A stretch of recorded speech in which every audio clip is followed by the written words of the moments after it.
Sa gitna ng Bayawan City, na matatagpuan sa gitna ng luntiang halamanan at nakatago malayo sa karaniwang mga daanan ng turista, matatagpuan ang isang kamangha-manghang natural na tanawin na kilala bilang Niluden Falls. Sinasabi ng lokal na alamat na ang talon na ito ay hindi lamang isang nakamamanghang pagpapakita ng kalikasan kundi isang lugar din ng mga mahiwagang pagtatagpo.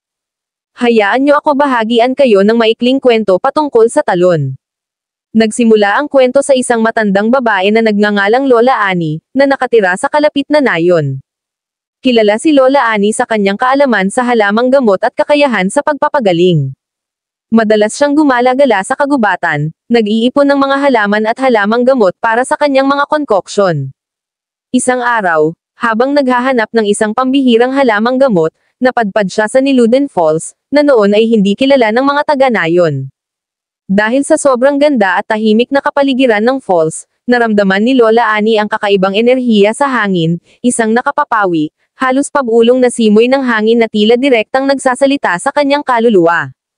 Nagsimula siyang gumugol ng mas maraming oras sa talon, madalas na nagmumuni-muni sa tabi ng tubig at kahit na nagpapagamot sa mga may sakit na sumunod sa kanya doon.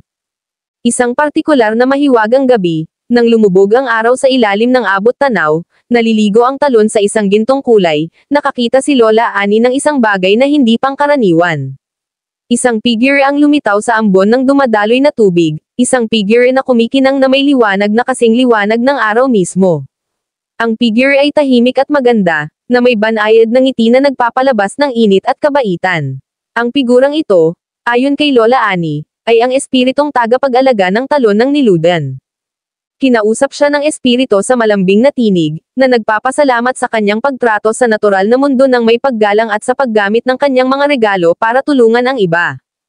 Bilang kapalit, biniyayaan ng espiritu si Lola Annie ng pinahusay na kapangyarihan sa pagpapagaling at mas malalim na pag-unawa sa natural na mundo. Sinasabing mula sa araw na iyon, sinumang bumisita sa talon ng may dalisay na puso at mabuting hangarin ay nakatanggap ng kaunting pagpapalang iyon, isang dampi ng kapayapaan, pagpapagaling, at pagpapasigla.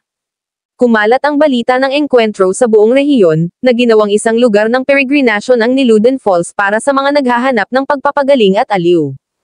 Ang mga bisita ay madalas na nag-uulat ng mga damdamin ng labis na kapayapaan at isang pakiramdam ng muling pagkarga ng masiglang enerhiya ng talon. Sa ngayon, ang Niluden Falls ay hindi lamang hinahangaan dahil sa nakamamanghang kagandahan nito ngunit itinatangi rin bilang isang mahiwagang lugar kung saan ang kapangyarihan at misteryo ng kalikasan ay makikita. Dumating ang mga tao mula sa lahat ng dako upang maranasan ang nakapagpapagaling na tubig at marahil ay masulyapan ang espiritong tagapag-alaga sa ambon. Kaya, kung ikaw ay nasa Bayawan City, maglakbay sa Niluden Falls. Dumating ka man na naghahanap ng pagpapagaling, kapayapaan, o simpleng kilig sa pagtuklas ng isang nakatagong hiyas, ang falls ay nag-aalok ng kakaibang karanasan na talagang nakakamangha at nagbibigay inspirasyon.